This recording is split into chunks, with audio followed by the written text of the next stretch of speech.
Hello guys, welcome back to स्क्योर। आज मैं आपके लिए बहुत ही क्रीपी सिमेट्री स्टोरीज लेके आया हूँ। तो make sure to like the video and subscribe to this channel. और हेडफोन्स पहन लो और लाइट्स ऑफ कर लो।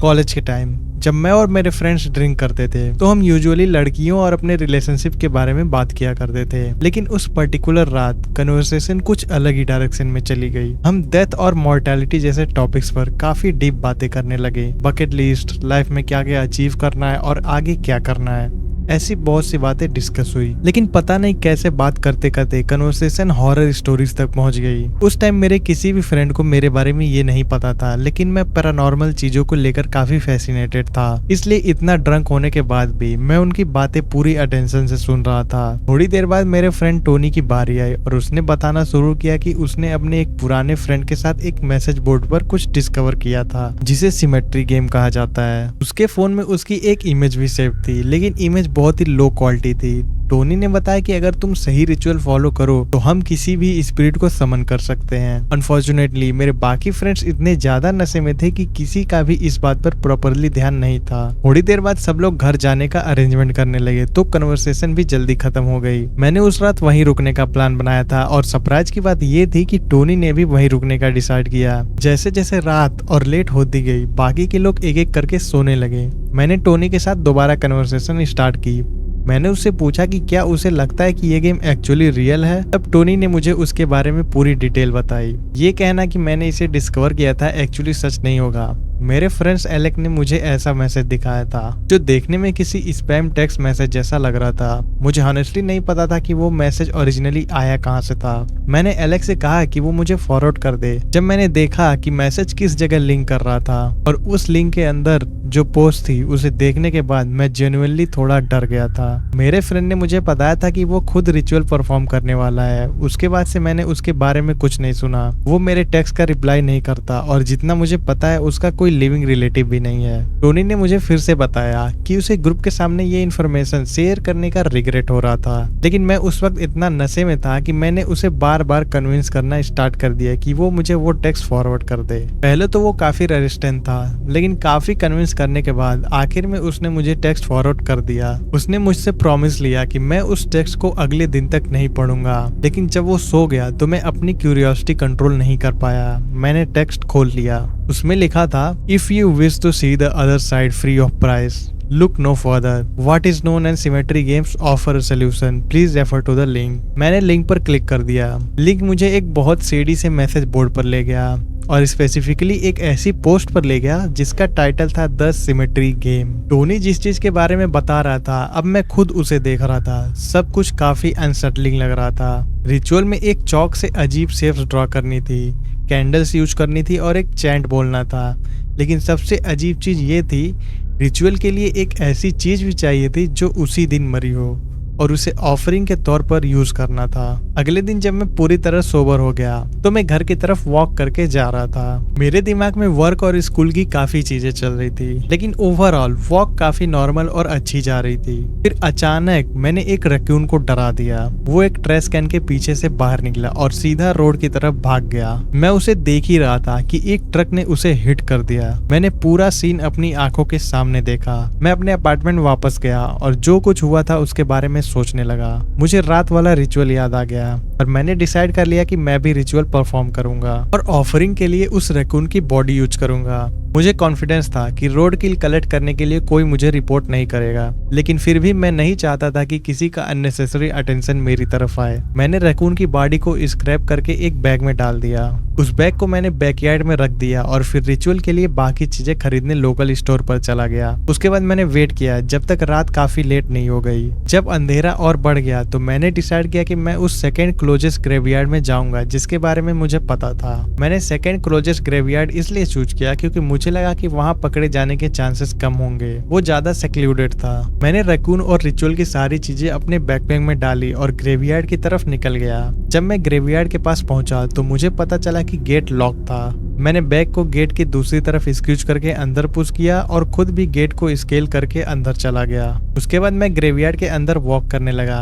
मैंने फ्लैशलाइट निकाली और ग्रेवयार्ड के सेंटर की तरफ नेविगेट किया। वहां पहुंचकर मैंने बैकपैक से रिचुअल की सारी इंपॉर्टेंट चीजें निकाल ली। जो स्ट्रेंज शेप मैंने टेक्स्ट में देखी थी, मैंने चौक से उस शेप को जितना एक्यूरेटली रिक्रिएट कर सकता था उतना कर दिया। मैंने कैंडल्स को उस ऑब्जेक्ट के साइड्स में रखा और उन्हें लाइट कर दिया। फिर मैंने गार्बेज बैग से रैकून की बॉडी निकाली और उसे मेरे बनाए हुए शेप के सेंटर में रख दिया। मैंने टेक्स्ट खोला और चैंट को लाउड वॉइस में पढ़ना स्टार्ट कर दिया। चैंट खत्म करने के बाद मैं बस वेट करने लगा। 10 सेकेंड बीत गए, कुछ नहीं हुआ, एक भी स्पिरिट नजर नहीं आए। मुझे ऑनेस्टली लगा कि मेरे साथ मजाक हुआ है। मैं खुद को चीटेड फील करने लगा और तभी मुझे एकदम ऐसा लगा जैसे मुझे लाइटनिंग का शॉक लगा हो। उसके तुरंत बाद मैं ब्लैकआउट हो गया। जब मेरी आंखें खुली, मैं कंक्रीट पर पड़ा हुआ था। मैं उठा और तभी मैंने देखा कि मुझसे लगभग 10 फीट दूर जमीन पर एक बॉडी पड़ी हुई थी।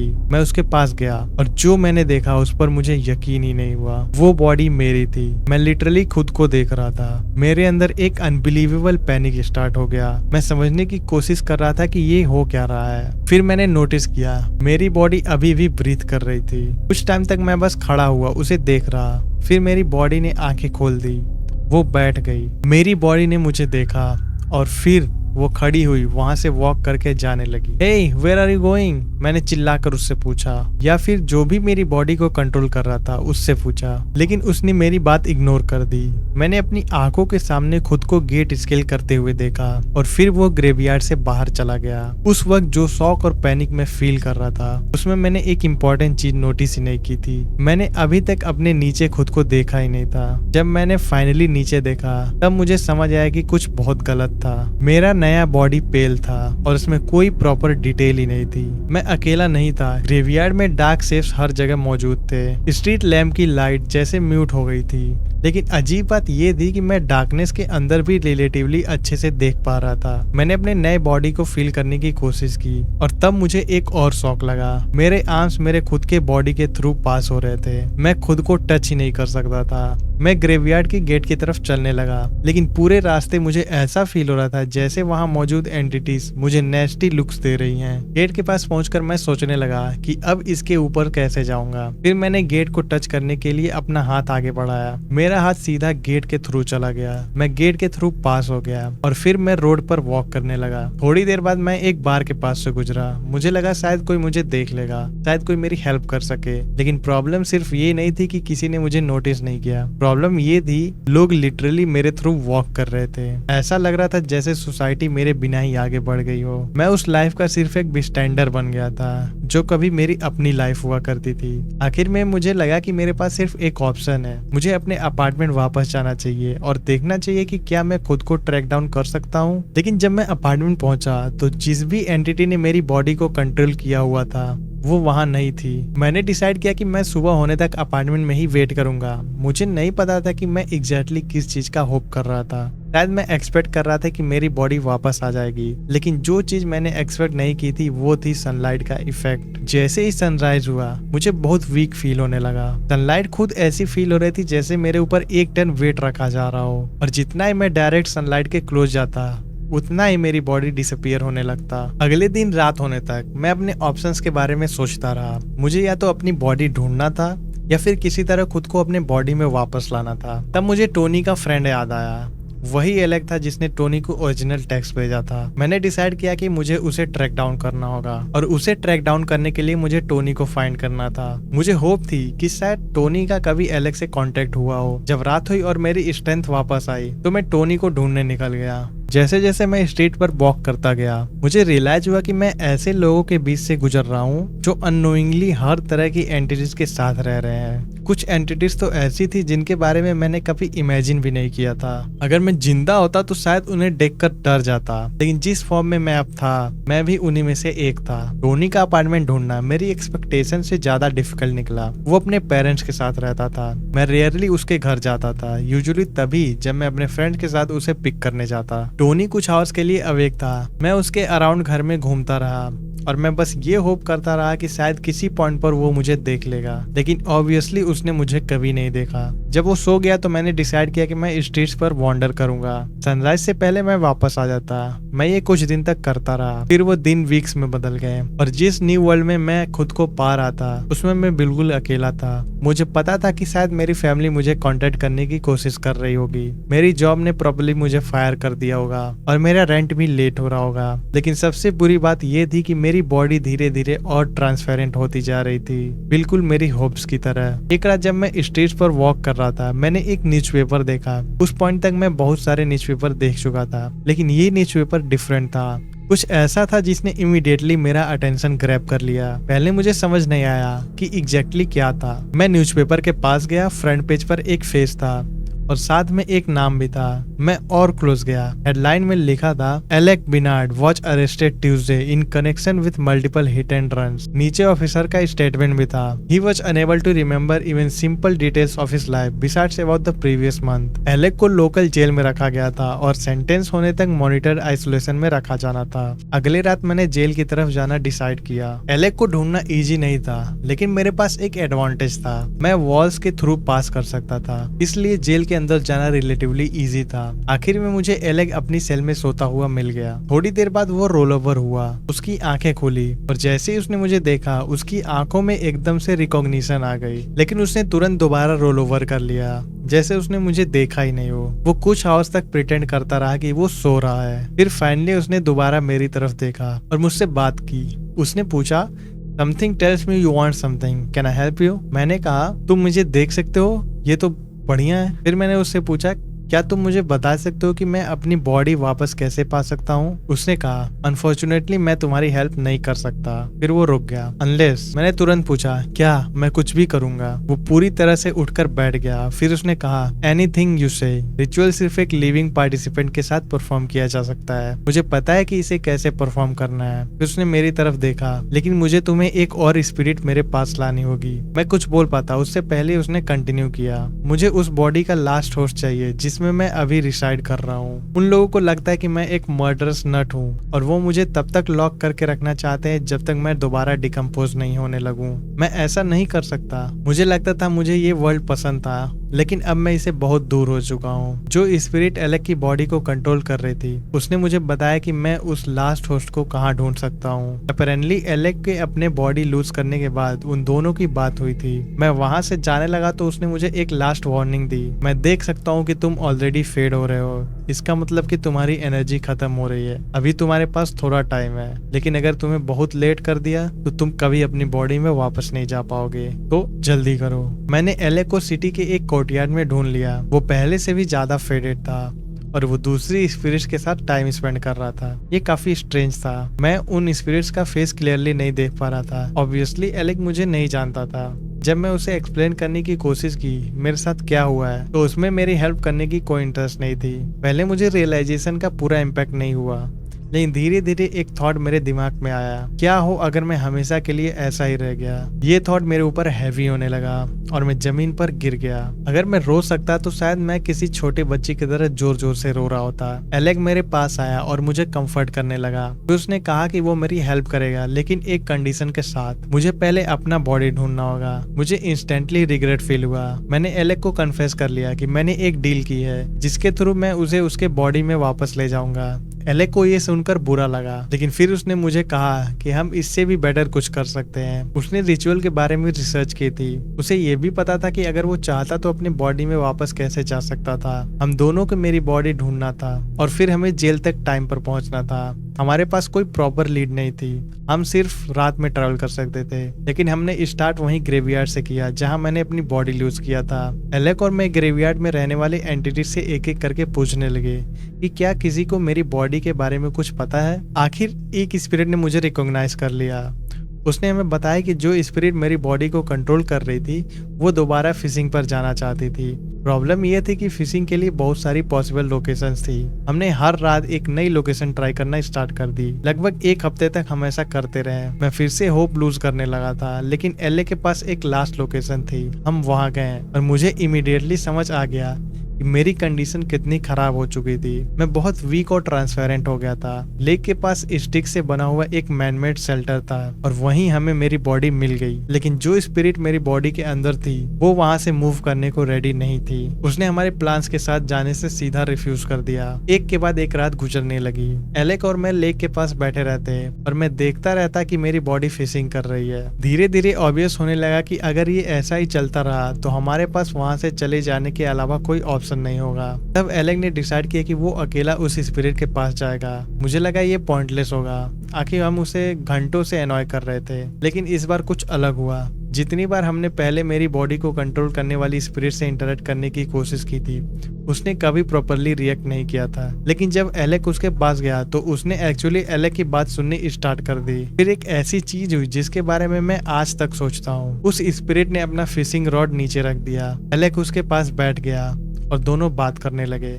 कुछ मिनट्स तक बस वो बात करते रहे। फिर दोनों खड़े हुए और मेरी तरफ वॉक करके आने लगे।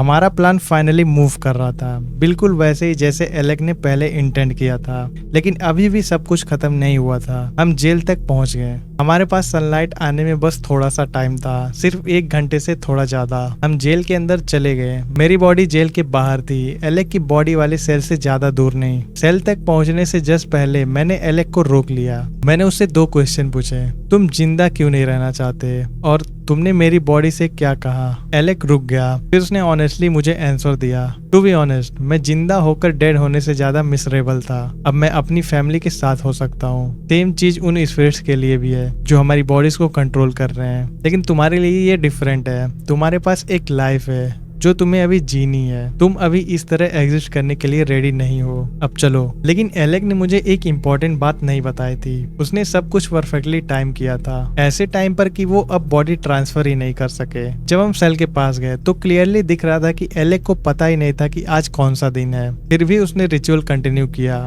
उसने चैंट बोलना स्टार्ट किया और फिर वही हुआ।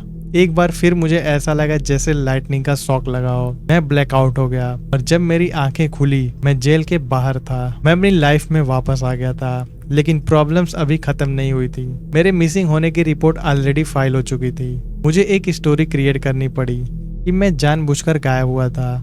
मैं अपनी फैमिली के कांटेक्ट में वापस आ गया। लेकिन इससे मेरी सारी प्रॉब्लम सॉल्व नहीं हुई। सच कहूँ तो सिमेट्री गेम्स खेलने के बाद से मुझे कभी ऐसा फील ही नहीं हुआ कि मैं कम्प्लीटली अपनी पुरानी लाइफ में वापस कनेक्ट हो पाया हूँ। जब भी मैं स्टेज पर वॉक करता हूँ मैं अपने पास्ट एक्सपीरियंस के बारे में सोचता हूँ। मैं सोचता हूँ कि जो कुछ हुआ उसका एक्चुअल मीनिंग क्या था। और मैं एलेक का नाम अक्सर सुनता हूँ, जो स्पिरिट उसकी बॉडी को इनहेबिट कर रही थी।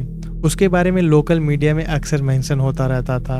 उसे एक स्पेशल केस लूनाटिक के रूप में रेफर किया जाता है। वो परमानेंटली लॉक्ड अप है और शायद मैं उसे कभी अपनी आंखों के सामने दोबारा नहीं देखूंगा। लेकिन जब भी मैं एलेक के बारे में सोचता हूँ मेरे अंदर एक बहुत अनकंफर्टेबल फीलिंग आती है। एक फीलिंग कि शायद किसी पॉइंट पर मैं दोबारा उसी स्टेट में चला जाऊंगा। और शायद इसी वजह से अब मैं अपनी लाइफ की किसी भी चीज को ग्रांटेड नहीं लेता।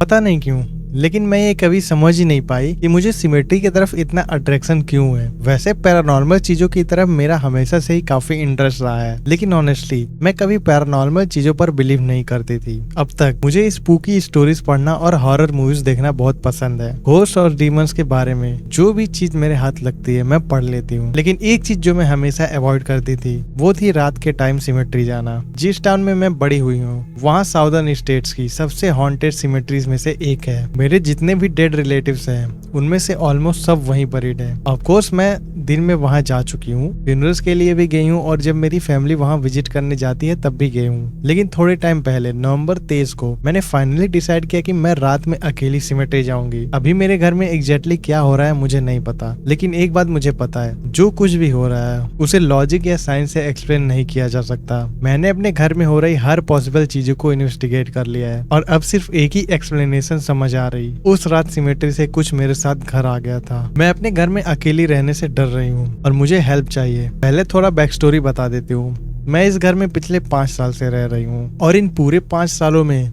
मैंने कभी भी कुछ अनयूजुअल नहीं देखा। ना कभी कोई अजीब प्रेजेंस फील हुई, ना कभी कोई चीज अपने आप मूव हुई। मैंने कभी लाउड क्रैश नहीं सुना, कभी किसी को बात करते हुए नहीं सुना, कभी ऐसा नहीं लगा कि कोई मेरे घर के अंदर वॉक कर रहा है, कभी मुझे ये फील नहीं हुआ कि कोई मुझे वॉच कर रहा है, और ना ही कभी ऐसा हुआ कि जब आसपास कोई नहीं था तब मुझे लगा कि किसी ने मुझे टच किया है। लेकिन पिछले 2 हफ्तों में ये सब कुछ हो चुका है। जिस रात मैंने वो डिसीजन लिया जो क्लियरली मेरी लाइफ का सबसे स्टूपिड डिसीजन निकला, मैं ऑनेस्टली बस बोर्ड थी। मेरा बेटा अपने डैड के साथ था, मेरे सारे फ्रेंड्स अपने हस्बैंड के साथ बिजी थे, और मैं ग्रेस एनाटॉमी का अपना लास्ट एपिसोड भी देख चुकी थी। तो मैंने सोचा क्यों ना थोड़ा ड्राइव पर चली जाऊं। मैं वैसे भी अक्सर ड्राइव पर चली जाती हूँ। मैं टाउन से थोड़ा बाहर कंट्री साइड में रहती हूँ, इसीलिए मैं कार की विंडोज डाउन करके म्यूजिक फुल वॉल्यूम पर चला सकती हूँ। मैं उन लॉन्ग और विंडिंग रोड्स पर ड्राइव कर रही थी, और फिर एकदम से मैंने स्प्लिट सेकंड डिसीजन लिया। मैंने सोचा कि सिमेट्री के थ्रू ड्राइव करके देखती हूँ। मैं सिमेट्री के अंदर चली गई, और वहाँ लिटरली पिच ब्लैक था। मुझे तो ये भी नहीं लगा था कि मैं अंदर जा पाऊंगी, क्योंकि नॉर्मली सिमेट्री का गेट लॉक्ड होता है, लेकिन उस रात गेट पूरा खुला हुआ था। तो मैं कार अंदर ले गई, कार पार्क की और बाहर निकल गई। मैंने डिसाइड किया कि मैं कार के ज्यादा दूर नहीं जाऊंगी। सिमेट्री वैसे भी ऐसे लोगों को अट्रैक्ट करती है जो खुद सैटेनिक कल्ट का पार्ट समझते हैं या फिर विचेस बनने की प्रैक्टिस कर रहे होते हैं। मैं बस थोड़ा वॉक करके देखना चाहती थी कि शायद कुछ स्कैरी होता है या नहीं। जैसे ही मैं कार से बाहर निकली, सब कुछ बहुत ही क्रीपी तरह से साइलेंट था। हवा भी नहीं चल रही थी, और ध्यान रहे ये साउथ लुजियाना है, यहाँ हवा ऑलमोस्ट हमेशा चलती रहती है। ये वही मोमेंट होना चाहिए था जब मुझे समझ जाना चाहिए था कि मुझे वहाँ से सीधा निकल जाना चाहिए, लेकिन मैं नहीं गई। मैं बेंच पर जाकर बैठ गई और बस वेट करने लगी। किस चीज का मुझे खुद नहीं पता। सब कुछ इतना स्टिल और साइलेंट था। जब मैंने पहली बार कोई वर्ड सुना तो मैं लिटरली जंप कर गई। अगर हवा चल रही होती तो शायद मैं कभी किसी की आवाज सुन ही नहीं पाती। मुझे एक वुमेन की आवाज जैसी लगी, बहुत हल्की सी विस्पर, हाय देयर। मैंने सोचा शायद मेरे साथ कोई और भी है। मैं तुरंत इधर उधर देखने लगी, लेकिन मुझे कोई नहीं दिखा। मैं ऑलमोस्ट खुद को कन्विंस कर चुकी थी कि ये सब मेरी इमेजिनेशन थी। तभी मुझे अपनी गर्दन के पीछे कुछ ब्रश होता हुआ फील हुआ, और इस बार वो इतना फोर्सफुल था कि मैं ये कह ही नहीं सकती थी कि मैंने इमेजिन किया। कुछ जेन्युइनली मेरे नेक के पीछे से गुजरा था। मैं तुरंत कार में वापस बैठ गई, डोर्स लॉक कर दिए और कुछ सेकंड तक वहीं बैठी रही। मेरी आंखों में ऑलमोस्ट आंसू आ गए थे। मुझे नहीं पता था कि एग्जैक्टली क्या हो रहा है, लेकिन मुझे एक बात पता थी, मुझे वहां से निकलना था। मैं कार स्टार्ट करने की कोशिश करती हूँ, लेकिन कुछ नहीं हुआ। इंजन स्टार्ट ही नहीं हुआ, लाइट्स नहीं चल रही थी, और की भी मूव नहीं कर रही थी। मैं पैनिक करने लगी। फिर मुझे याद आया कि मेरे डैड बस रोड के नीचे रहते हैं। मैंने फोन उठाया ताकि उन्हें कॉल कर सकूं, लेकिन फिर याद आया कि शायद वो सो रहे होंगे और उनका फोन भी ऑफ होगा। मैंने एक छोटी सी प्रेयर की, फिर दोबारा कार की कीज ट्राई की, और इस बार कार स्टार्ट हो गई। मैंने कार को रिवर्स किया और पूरी लॉन्ग ड्राइववे से बाहर निकली। फिर मैं रोड पर ड्राइव करने लगी, लेकिन जैसे ही मैं ड्राइववे से रोड पर आ रही थी, मैंने कसम से किसी को वहां खड़े देखा। वो मेरी तरफ पॉइंट कर रहा था। मैं सिमेट्री से लगभग 15 मिनट की डिस्टेंस पर रहती हूँ, लेकिन उस रात मैं घर सिर्फ 7 मिनट में पहुंच गई। मैं लिटरली भागती हुई घर के अंदर गई, डोर्स लॉक किए और सीधा सो गई। अगले दिन सुबह तक मैं खुद को ऑलमोस्ट कन्विंस कर चुकी थी कि जो कुछ हुआ वो शायद एक ड्रीम था। मैं अपना नॉर्मल रूटीन करती रही, पूरा दिन नॉर्मली निकल गया, कोई प्रॉब्लम नहीं हुई। उस रात मैंने डिसाइड किया कि मैं एक अच्छा लॉन्ग बाथ लूंगी और प्रॉपर स्किन केयर रूटीन करूंगी। मेरे फेस पर सीट मास्क था, फीट पर फुट मास्क था, और मैं साथ में ग्रोसरी लिस्ट बना रही थी। तभी मुझे बाथरूम से रसलिंग की आवाज सुनाई दी। मेरे डॉग का बेड बाथरूम में भी रखा हुआ है। वो मुझे हर जगह फॉलो करती है, इसीलिए मैं हर रूम में उसके लिए एक छोटा सा बेड रखा हुआ है। तो मैंने एज्यूम कर लिया कि वही होगी। मैंने सीट मास्क और फुट मास्क हटाया, और जैसे ही मैं उन्हें डस्टबिन में थ्रो करने के लिए उठी, मैंने देखा कि मेरा डॉग लिविंग रूम में अपने बेड पर बिल्कुल पीसफुली सो रहा था। मैं वहीं खड़ी रह गई, बिल्कुल फ्रीज, और मैं खुद को कन्विंस करने की कोशिश कर रही थी कि शायद वो पूरे टाइम से वहीं सो रही थी, लेकिन मैं खुद को कन्विंस नहीं कर पाई। मैं इस डॉग को 5 साल से जानती हूँ, और जब तक वो सो नहीं रही होती, घर में हल्की सी भी आवाज हो तो वो बाग करने लगती है। मैं बाथरूम की तरफ गई और मैंने देखा कि काउंटर पर रखी सारी चीजें रीअरेंज हो चुकी थी। मेरे काउंटर पर चीजें स्पेसिफिक स्पॉट्स पर रखी होती है, क्योंकि सुबह मैं उन्हें एक पर्टिकुलर ऑर्डर में यूज करती हूँ, और मैं वैसे भी सुबह आधी नींद में होती हूँ, इसीलिए सब कुछ अपनी एग्जैक्ट जगह पर रखना मेरे लिए इम्पोर्टेंट है। मैंने जैसे ही काउंटर को दोबारा सही जगह सेट किया, मुझे अपने डॉग के बार्किंग की आवाज सुनाई दी। वो अपने बेड पर खड़ी थी, फ्रंट डोर की तरफ देख रही थी और नॉन स्टॉप बार्क कर रही थी। मैंने पीप होल से जल्दी से बाहर देखा, कुछ नहीं था, एटलीस्ट कुछ अलाइव नहीं था। मैं अपने डॉग को उठाकर बेडरूम में ले गई, उसे अपने साथ बेड में कडल किया, और जब तक मेरी आंख नहीं लग गई, मैं बस प्रेयर करती रही। 3 दिन तक कुछ नहीं हुआ। मैं दोनों दिन पूरा काम करती रही, और जब घर आती थी तो घर बिल्कुल नॉर्मल होता था। इट वॉज ऑलमोस्ट लाइक ये घोस्ट एक अब्यूजिव बॉयफ्रेंड हो। एक मिनट में चिल्लाना और नेक्स्ट मिनट ऐसे बिहेव करना जैसे कुछ हुआ ही नहीं। ऐसा फील करवाने की शायद जो कुछ हुआ था वो सब तुमने खुद इमेजिन किया था। मेरे बेटे के डैड का फोन आया। उन्होंने पूछा कि क्या वो हमारे बेटे को कुछ और दिन अपने पास रख सकते हैं। उनका फिशिंग ट्रिप प्लान था। हमारी रिलेशनशिप एक्चुअली बहुत अच्छी है और हमारा स्केड्यूल भी काफी फ्लेक्सिबल है। मेरा बेटा 12 साल का है और हम दोनों सेम टाउन में रहते हैं, इसीलिए वो ऑलमोस्ट इक्वली टाइम पे मेरे और उसके डैड के घर पर स्पेंड करता है। मैंने फिशिंग ट्रिप के बारे में डिटेल सॉर्ट आउट कर दी और फिर मैंने सोचा कि इस अपॉर्चुनिटी का यूज करके पूरा घर क्लीन कर लेती हूँ। मैंने अपने बॉस को ईमेल करके बता दिया कि मैं बाकी वीक घर से काम करूंगी। मैं एक अटॉर्नी के लिए वर्क करती हूँ और वो मुझे कहीं से भी काम करने की काफी फ्रीडम देते हैं। मैं अपने ऑफिस में गई और अगले वीक स्टार्ट होने वाली ट्रायल की फाइल देखने लगी और जैसे ही मैं ऑफिस में बैठी मुझे फील हुआ कि कोई मुझे देख रहा है। मैंने इग्नोर करके काम करने की कोशिश की लेकिन फीलिंग जा ही नहीं रही थी। एक्चुअली ऐसा फील हो रहा था जैसे रूम में 100 लोग खड़े हों और सब मुझे बस स्टेयर कर रहे हैं। फिर मुझे वही फेमिलियर सेंसेशन फील हुआ, मेरी नेक के पीछे से एक चीज के ब्रश होने का सेंसेशन, और इस बार मैं जेन्युइनली डर गई। मैंने फोन देखा और डिसाइड किया कि मैं बेड पर ही चली जाती हूँ।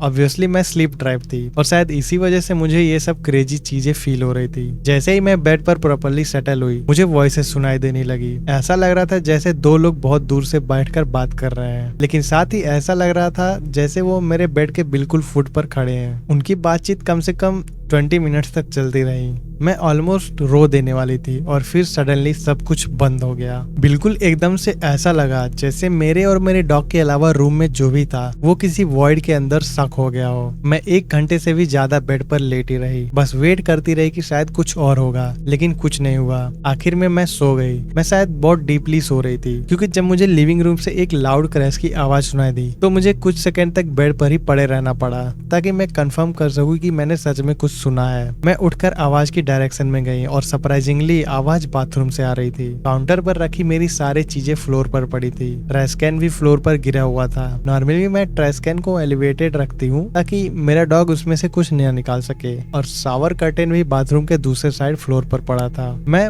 पता नहीं कितनी देर तक वहीं खड़ी होकर सब कुछ देखती रही। मुझे पता था कि घर में कोई नहीं था। मैं हर रात सोने से पहले हर सिंगल रूम चेक करती हूँ और मेरे घर के हर रूम में सिक्योरिटी कैमरास भी लगे हुए हैं, बाहर भी कैमरास है, इसलिए मैं कैमरास चेक करने चली गई। और श्योर इनफ जिस टाइम मैं बेड पर गई थी उस टाइम से लेकर जब मैं उठी किसी भी कैमरा में कोई नहीं दिखा। बाथरूम में कैमरा नहीं है ऑब्वियसली प्राइवेसी रीजन की वजह से, इसलिए बाथरूम में एग्जैक्टली क्या हुआ था उसका मेरे पास कोई फुटेज नहीं था। फिर से पूरा बाकी वीक बिल्कुल नॉर्मल निकल गया और संडे आफ्टरनून आ गया। मेरे एक्स ने मेरे बेटे को ड्रॉप किया। हमने कुछ मिनट्स बात की और मैंने फाइनली उसे बताया कि मेरे घर में क्या क्या हो रहा है। वो पैरानॉर्मल चीजों पर बिलीव करता है, इसलिए उसने मुझसे हर डिटेल पूछी। मैंने उसे सब कुछ बताया। उसने कहा कि वो कंफर्टेबल फील नहीं कर रहा कि हम दोनों उस घर में रहें। उसने ऑफर किया कि हम दोनों उसके घर पर आके रह सकते हैं। सुनने में ये शायद थोड़ा वियर्ड लगता है लेकिन सिचुएशन एक्चुअली ऐसी ही थी। लेकिन मैंने कहा कि हम ठीक रहेंगे। वो चला गया। मैंने डिनर बनाया, अपने बेटे के साथ बात की। मैं उसे बहुत मिस कर रही थी। फिर हमने साथ में डिनर किया। बाद में काउच पर बैठकर टीवी देख रही थी। तभी मुझे हॉलवे से किसी के पेसिंग करने की आवाज सुनाई दी। मैंने सोचा मेरा बेटा मुझे स्केयर करने की कोशिश कर रहा होगा।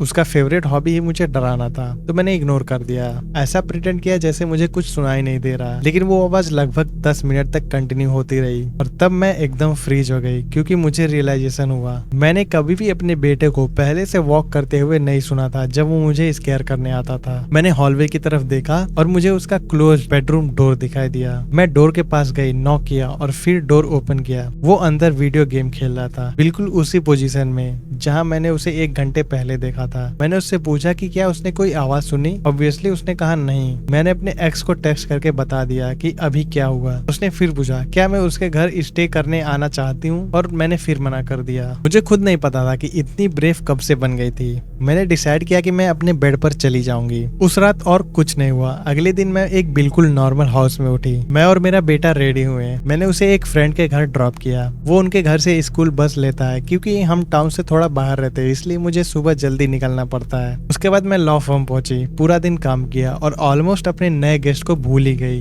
दिन के एंड से थोड़े पहले अटॉर्नी मेरे ऑफिस में आए। उन्होंने बताया कि ट्रायल कंटिन्यू हो गया है और वो टाउन से बाहर जा रहे हैं। उन्होंने कहा कि अगर मैं चाहूँ तो घर से काम कर सकती हूँ। मैं अपने कंपनी लैपटॉप से घर से सारा काम एक्सेस कर सकती हूँ और हम एक बहुत छोटी डोमेस्टिक लॉ फर्म है, इसलिए कंपनी सेलफोन के थ्रू फोन्स भी ऑपरेट करते हैं। तो मेरे लिए वर्क फ्रॉम होम करना एक्सट्रीमली इजी था। उस रात मैं और मेरा बेटा डिनर पर गए। हम उसके फिशिंग ट्रिप के बारे में बात कर रहे थे। काफी टाइम हो गया था जब से मेरे घर में कुछ स्कैरी हुआ था, इसलिए मैं ऑलमोस्ट भूल ही गई थी। पर मुझे सब याद आया। मैंने अपने बेटे से पूछा कि क्या उसने घर पर आने के बाद कुछ देखा या सुना है। वो 12 साल का है और जब तक कोई चीज लिटरली उसके फेस के सामने ना हो वो जनरली बहुत कुछ नोटिस नहीं करता। हम दोनों बहुत क्लोज हैं और वो अपनी एज के हिसाब से काफी मैच्योर भी है, इसलिए मैंने डिसाइड किया कि मैं उसे सब कुछ बताऊंगी। पहले तो उसने मेरी बात पर बिलीव नहीं किया, लेकिन शायद मेरी किसी बात की वजह से उसे लगा कि मैं सीरियस हूँ। मैंने उसे कहा कि मैं चाहती हूँ कि वो अपने डैड के घर चला जाए। ऑब्वियसली उसने आर्ग्यू किया। वो मुझे छोड़कर जाना नहीं चाहता था, लेकिन मैं ये सोच भी नहीं सकती थी कि अगर उसके साथ कुछ हो गया तो मैं खुद को कभी माफ नहीं कर पाऊंगी। इसलिए मैंने उसे क्लियरली कह दिया कि उसके पास कोई चॉइस नहीं है। मैं उसे उसके डैड के घर ड्रॉप करके आई और हम दोनों ने कुछ आवर्स तक बात की। हमारी कन्वर्सेशन का मोस्टली एक ही टॉपिक था। वो बार बार मुझे समझा रहा था कि मुझे उसके साथ उसके डैड के घर चले जाना चाहिए, लेकिन मैं अपना घर छोड़ना नहीं चाहती थी। मैं इस हाउस के लिए बहुत ज्यादा पैसे पे करती हूँ और मैं अपने ही घर में रहना चाहती थी। तो अब मैं यहाँ एक हफ्ते से अकेली हूँ और स्टबॉर्नली रिफ्यूज कर रही हूँ कि मैं घर छोड़कर कहीं और जाऊँ। लेकिन अब थिंग्स वर्स हो रही हैं। एक्टिविटी ऑलमोस्ट हर दिन होने लगी है। हर सुबह मुझे बाथरूम किसी न किसी तरह कम्प्लीटली डिस्टर्ब मिलता है। हर रात मुझे किसी न किसी टाइप की टॉकिंग या म्यूजिक सुनाई देती है और हर सिंगल डे मुझे अपने ऑफिस में ऐसा फील होता है जैसे हंड्रेड्स ऑफ आईज मुझे स्टेयर कर रही हैं। मैं ऑलमोस्ट डिसाइड कर चुकी थी कि बस जो होना है होने दो, लेकिन कल रात पहली बार मैंने एक्चुअली कैमरास पर किसी को देखा। जो चीज मुझे दिख रही थी वो बिल्कुल रियल लाइफ घोस्ट जैसी लग रही थी। वो मेरे हॉलवे में धीरे धीरे सफल कर रहा था और सबसे स्कैरी बात ये थी कि मैं उसे रियल टाइम में देख रही थी। मैं बस कैमरा पर उसे मूव करते हुए देख रही थी और फिर आज सुबह जब मेरी आंख खुली किसी चीज ने मेरा लेग पकड़ा हुआ था। जैसे ही मैं चिल्लाई उसने मेरा पैर छोड़ दिया, लेकिन ये पहली बार था जब किसी टेंजिबल चीज ने जेन्युइनली मुझे टच किया। अब तक मैं अपनी नेक के पीछे होने वाली ब्रशिंग को कहकर एक्सप्लेन कर लेती थी कि शायद मेरे बाल होंगे या शायद मेरी इमेजिनेशन, लेकिन आज सुबह किसी चीज ने डेफिनेटली मेरा पैर पकड़ा था। मुझे अब समझ नहीं आ रहा था कि और मैं क्या करूं। आज पूरे दिन कुछ नहीं हुआ, लेकिन अब घर में एक अजीब सी फीलिंग है जैसे पूरे घर के ऊपर फॉग सेटल हो गई हो। मुझे एग्जैक्टली ये फील नहीं हो रहा कि कोई मुझे देख रहा है, उससे भी ज्यादा अजीब है मुझे फील हो रहा है कि यहाँ लोग हैं, बहुत सारे लोग हर जगह, और मुझे बस एक ही चीज चाहिए। मैं चाहता हूँ कि वो सब यहाँ से चले जाएं। पिछले फ्राइडे मैं रूरल उटा के माउंटेन में एक विंडी बैक रोड पर ड्राइव कर रहा था। मैं नियरेस्ट टाउन से लगभग 10 माइल्स दूर था। तभी मेरी कार का इंजन अचानक बंद हो गया। मैंने अपना फोन निकाला और मैप चेक करने लगा। वहाँ कोई सर्विस नहीं थी, लेकिन प्रिकॉशन के लिए मैंने उस एरिया के मैप पहले ही डाउनलोड करके रखा था। मैप देखकर मुझे पता चला कि अगर मैं रोड को फॉलो करता हूँ तो मुझे लगभग 10 माइल्स वॉक करना पड़ेगा, और वो रोड भी सीधा नहीं जा रहा था, बल्कि इधर उधर विंडिंग बैक रोड से होते हुए टाउन की तरफ जा रहा था। मुझे ये आइडिया बिल्कुल पसंद नहीं आया। फिर मेरी नजर मैप पर एक और चीज पर गई। एक्चुअली टाउन सिर्फ 2 माइल्स दूर था अगर सीधी लाइन में देखें तो। मतलब अगर मैं डायरेक्ट डायरेक्शन में चलता तो मुझे बस थोड़ा सा माउंटेन क्लाइम करना पड़ता और मेरी जर्नी काफी शॉर्ट हो जाती। मैंने माउंटेन की तरफ देखा, फिर अपनी कार में एक नोट छोड़ा कि मैं क्या करने जा रहा हूँ, और उसके बाद मैं ब्रश के थ्रू माउंटेन की तरफ निकल पड़ा। उता के उस एरिया में ज्यादा अंडर ब्रश नहीं था, बस कुछ सूखे सूखे बुशेस थे और कभी कभी कोई ट्रीज जो ड्राई सॉइल में किसी तरह जिंदा था। मैं अच्छी स्पीड से आगे बढ़ रहा था। कुछ देर बाद मैंने अपने फोन की फ्लैश लाइट भी बंद कर दी। अब मैं मून लाइट के भरोसे चल रहा था। मून आसमान में एक ब्राइट पर्ल की तरह चमक रहा था। जब मेरी आंखें डार्कनेस की आदत डाल चुकी थी तो ऑलमोस्ट ऐसा लग रहा था जैसे मैं दिन के टाइम वॉक कर रहा हूँ। मेरे राइट साइड में वैली डजन्स ऑफ माइल तक फैली हुई थी और वेदर भी ज्यादा कोल्ड नहीं था, बस हवा की वजह से हल्का सा चिली फील हो रहा था। और तभी मैंने बेबी के रोने की आवाज सुनी। हवा के साथ बहुत हल्की सी क्राइंग साउंड आ रही थी। आवाज मेरे लेफ्ट से आ रही थी और थोड़ा ऊपर स्लोप की तरफ से। मैं वहीं रुक गया और ध्यान से सुनने लगा। फिर दोबारा आवाज आई। इस बार बिल्कुल क्लियर थी। ये अनमिस्टेकेबली एक न्यूबॉर्न बेबी की छोटी टाइट सी क्राइंग थी। मैं कुछ सेकंड्स वहीं खड़ा रहा, फिर मैंने आवाज की डायरेक्शन में जाना स्टार्ट कर दिया। मैंने सोचा यहाँ आसपास माइल्स तक कोई नहीं है, तो फिर ये बच्चा कहाँ से आ गया। कुछ मिनट्स वॉक करने के बाद मुझे एक ऐसी जगह मिली जो क्लियरली लग रही थी एक 100 ईयर ओल्ड सिमेट्री है। वहाँ कोई प्रॉपर हेडस्टोन नहीं थे, बस रॉक्स पड़े हुए थे जो उन स्पॉट्स को मार्क कर रहे थे जहाँ शायद लोगों को बरी किया गया था। लेकिन अब मुझे बेबी की रोने की आवाज नहीं आ रही थी। मैं थोड़ी देर सिमेट्री के अराउंड वॉक किया और मैंने एक शॉर्ट वीडियो भी रिकॉर्ड किया। सिमेट्री का वीडियो तुम यहाँ देख सकते हो। मैंने फोन वापस अपनी बैक पॉकेट में रख लिया और फिर दोबारा ध्यान से बेबी की आवाज सुनने की कोशिश की। मुझे लगा शायद वो बेबी था ही नहीं, शायद कोई एनिमल होगा। मुझे याद आया कि मैंने कहीं सुना था कि कोयोट्स कभी कभी ह्यूमन क्राइज को मिमिक कर सकते हैं। तभी मैंने मून की तरफ देखा और अभी तक मैंने नोटिस नहीं किया था कि मून के अराउंड थिक डार्क क्लाउड जमा हो चुके थे। और जैसे मेरी नोटिस करते ही सब कुछ और क्रीपी हो गया। क्लाउड्स अचानक बहुत तेजी से आगे बढ़ने लगे। सिर्फ 5 सेकंड्स के अंदर सिमेट्री जो अभी मूनलाइट में क्लियरली लिट अप थी वो कम्प्लीटली पिच ब्लैक हो गई। ऐसा लग रहा था जैसे क्लाउड्स ने आसमान की सारी स्टार्स को भी कवर कर दिया हो। मून भी गायब, स्टार्स भी गायब और डार्कनेस कम्प्लीटली टोटल थी। मैं अपना हाथ अपने फेस के सामने लाया लेकिन मुझे अपना हाथ भी नहीं दिख रहा था। इतना डार्क था कि डार्कनेस ऑलमोस्ट फिजिकल लग रही थी, जैसे वो मेरे अराउंड रैप हो गई हो, जैसे वो मेरी सेंस को भी डल कर रही हो। और तभी मेरे लेफ्ट साइड से बेबी दोबारा रोया। इस बार आवाज बहुत लाउड और पियर्सिंग थी। मैं एकदम से जर्क हुआ। मेरा फुट एक रॉक में अटक गया और मैं आगे की तरफ गिरते गिरते एक फेंस से टकरा गया। बेबी अब भी जोर जोर से स्क्रीम कर रहा था और अब वो आवाज इतनी क्लोज थी कि मुझे समझ आ गया था वो कुछ ही फुट दूर था, बस फेंस के दूसरी साइड। मैंने खुद को पीछे पुश किया, साथ ही अपना हाथ पॉकेट में डाला। मैं फोन ढूंढ रहा था ताकि फ्लैशलाइट ऑन कर सकूं और तभी सूखी पेपरी जैसी फिंगर्स मेरे थ्रोट के पीछे से आकर लपेट गई। उसके नेल्स मेरी स्किन में डिग कर गए। मुझे लगा मैंने अपने पीछे से एक हाई रेस्पी सी गिगल भी सुनी और उसके जस्ट बाद उन फिंगर्स ने स्क्वीज करना स्टार्ट कर दिया। मैं एकदम से आगे की तरफ जर्क हुआ, फोन की लाइट ऑन की और तुरंत पीछे स्पिन हुआ, लेकिन वहाँ कुछ भी नहीं था, कुछ भी नहीं। मैं बिना रुके भाग पड़ा। मुझे बस सिमेट्री से जितना ज्यादा पॉसिबल हो सके उतना डिस्टेंस क्रिएट करना था। मैं कंटिन्यूअसली भागता रहा और जब फाइनली मैं टाउन तक पहुंच गया तब मैंने अपना हाथ अपनी नेक पर रखा। मुझे अपनी स्किन पर स्क्रैचेस फील हुए। मैं खुद को कन्विंस करने की कोशिश कर रहा था कि शायद ये किसी ट्री की वजह से हुआ होगा, लेकिन अंदर से मुझे पता था ये सच नहीं था। मैं किसी तरह एक ओल्ड मैकेनिक को कन्विंस करके अपनी कार तक ले आया। वो मेरी कार रिपेयर करने में हेल्प करने वाला था। वापस जाते वक्त मैंने उससे हिल्स के ऊपर वाले सिमेट्री के बारे में एक क्वेश्चन पूछा। जैसे ही मैंने सिमेट्री का मेंशन किया वो एकदम स्टिफ हो गया। उसने मेरी तरफ देखा और फिर बस इतना कहा, हम वहाँ नहीं जाते। फिर थोड़ी देर रुक कर उसने कहा, हमें पता है कि वहाँ नहीं जाना चाहिए। So this is it guys, thank you for watching. और अगर स्टोरी अच्छी लगी तो चैनल को सब्सक्राइब जरूर करना और तुम्हें कैसी स्टोरीज चाहिए वो भी बताओ। और अगर तुम्हारे पास कोई स्टोरी है तो जरूर मुझे भेजो मेरे इंस्टाग्राम पे।